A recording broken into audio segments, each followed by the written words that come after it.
Bueno, pues, hola, me llamo Iñaki y no soy ni más listo ni más sabio que nadie, pero lo que sé, lo sé. Y lo sé porque la vida se ha empeñado en enseñarme a base de hostias como pianos. La vida no ha tenido tacto conmigo. Bueno, ni yo se lo habría permitido.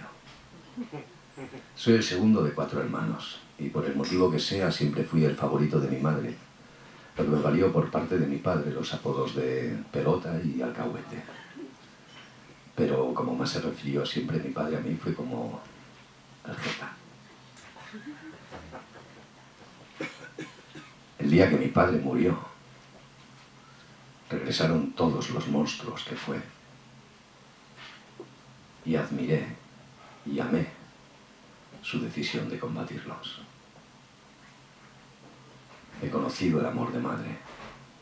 Quiero decir, sé lo que duele. Ahora estoy con una mujer que algunos dicen que podría ser mi hija, de lo que nos parecemos.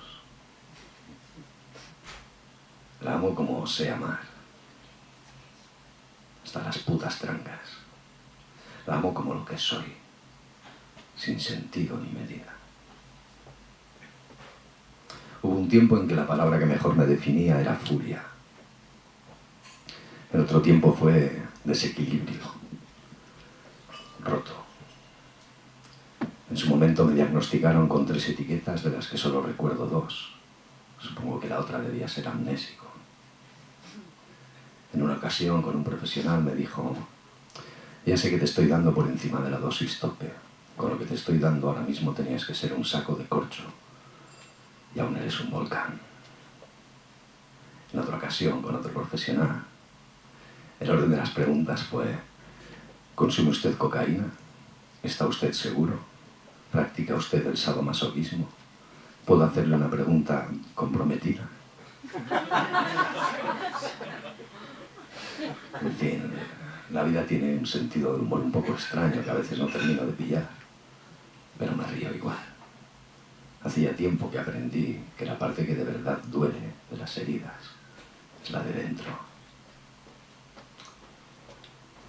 En fin, que digo, creo que sé lo sé y como que argumento un poco, pero que habrá quien le haya llovido piedras o puñales o animales con muchos dientes y lo que sabe, lo sabe. Y no pretendo convencer a nadie de mi manera de ver la vida.